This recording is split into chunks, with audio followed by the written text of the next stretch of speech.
जय श्री कृष्ण दोस्तों। श्री कृष्ण कहते हैं, जो दूसरों की खुशी के लिए अपनी हार मान लेता है, उससे दुनिया का कोई इंसान नहीं जीत सकता। ईश्वर हमारी प्रार्थना तब भी सुनता है जब हमारे पास प्रार्थना के लिए शब्द नहीं होते। अच्छी नीयत से किया गया काम कभी व्यर्थ नहीं जाता, उसका फल आपको जरूर मिलता है। हे प्रभु, आंखें बंद करके तुम्हारी मौजूदगी को महसूस करने के सिवा मेरे पास तुमसे मिलने का दूसरा रास्ता नहीं है। याद रखना, सुंदरता आपकी दृष्टिकोण में होती है। किसी को कीचड़ में खिला कमल भी लुभाता है और किसी को चांद में भी दाग नजर आता है। अधर्म में भी धर्म था जब कौरवों में कर्ण था। प्रकृति के प्रति जागृत होना सीखिए। अगर आप ये नहीं सीखते तो प्रकृति आपको बहुत क्रूरता से ये सिखाएगी। अच्छाई की शुरुआत खुद से ही करनी पड़ती है, क्योंकि तिलक भी दूसरों को लगाने से पहले खुद की उंगली पर ही लगाना होता है। जीवन में मेहनत से मिले फल का स्वाद किस्मत से मिले फल के स्वाद से ज्यादा मीठा होता है। जो व्यक्ति दूर होते हुए भी हमारे पास लगे तो समझ लेना उस व्यक्ति का संबंध हमारी आत्मा से जुड़ा हुआ है। देना शुरू कर दो तो आना भी शुरू हो जाएगा, इज्जत भी और दौलत भी। श्री कृष्ण कहते हैं, गुजारी हुई जिंदगी को याद न कर, तकदीर में जो लिखा है उसकी फरियाद न कर।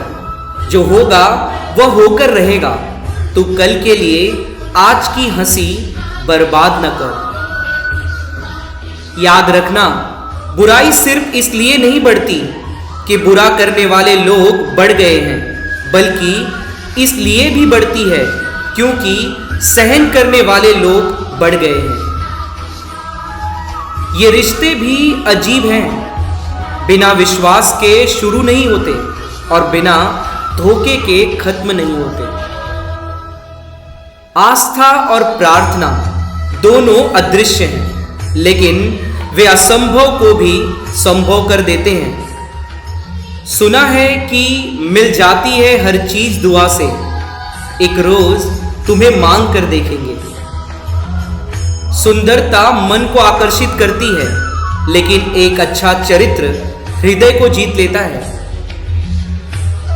याद रखना दोस्तों, नजर श्री कृष्ण जैसी हो तो सारी दुनिया में प्रेम है, और नजर मीरा जैसी हो तो सारी दुनिया में श्री कृष्ण है। एक दिन शिकायत आपको वक्त से नहीं बल्कि खुद से होगी कि एक खूबसूरत जिंदगी सामने थी और आप दुनियादारी में उलझे रहे।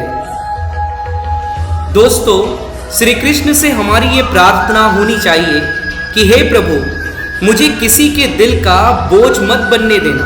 जो मुझसे दूर होना चाहता है, मुझे पहले ही उनसे दूर कर देना। श्री कृष्ण कहते हैं, स्वयं पर विजय प्राप्त करना लाखों दुश्मनों पर विजय प्राप्त करने से बेहतर है। याद रखना, आपके सुंदर विचार यदि आपके व्यवहार ना बन पाए तो वो व्यर्थ हैं। जिंदगी में कभी उनकी भी कदर करके देखो जो तुम्हें बिना मतलब के प्यार करते हैं। सबको गिला है कि बहुत कम मिला है। जरा सोचिए, जितना आपको मिला है उतना कितनों को मिला है। विश्वास है तो मौन को भी समझ लिया जाता है, परंतु विश्वास के बिना हर एक शब्द गलत समझ लिया जाता है। विश्वास संबंध की आत्मा होती है। पीठ में हमेशा सहन क्षमता अधिक होनी चाहिए, क्योंकि शाबाशी हो या धोखा, दोनों पीठ पे ही मिलते हैं। चिंता करना छोड़ दो, क्योंकि अंत में सब ठीक हो जाता है। और अगर ठीक ना हो तो ये समझ लो कि अभी अंत नहीं हुआ है। जो अपने सुख के लिए दूसरों की हानि करता है वह मनुष्य कहलाने के लायक नहीं है। मनुष्य वही होता है जो अपने स्वार्थ का त्याग करके दूसरों का हित करे, कम से कम दूसरे का नुकसान न करे। यह महत्व नहीं रखता कि तुम्हारा अतीत कितना कठिन था, तुम हमेशा दोबारा शुरुआत कर सकते हो।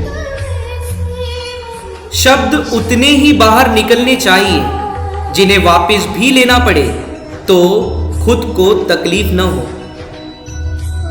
श्री कृष्ण कहते हैं, अगर समय किसी का इंतजार नहीं करता तो आप सही समय का इंतजार क्यों करते हो? याद रखिए, जो समय चल रहा है वही सबसे बेहतर समय है। यदि एक इंसान एक ही सबक आपको 2 बार सिखाए तो गलती उसकी नहीं, आपकी है। दूसरों के बारे में उतना ही बोलो जितना खुद के बारे में सुन सको।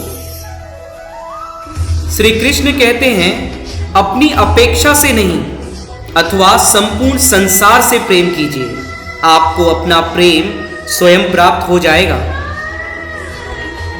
जीवन को अपने योग्य बनाने के बदले स्वयं अपने को जीवन के योग्य बनाना ही सफलता और सुख का एकमात्र मार्ग है। शब्दों का प्रयोग तभी करना जब तुम्हारे शब्द तुम्हारे मौन से ज्यादा कीमती हो। तकलीफ होने पर जो व्यक्ति सबसे पहले स्मरण आए वह जीवन का सबसे मूल्यवान व्यक्ति होता है। भरोसा और प्यार 2 ऐसे पंछी हैं, अगर इनमें से एक उड़ जाए तो दूसरा अपने आप ही उड़ जाता है।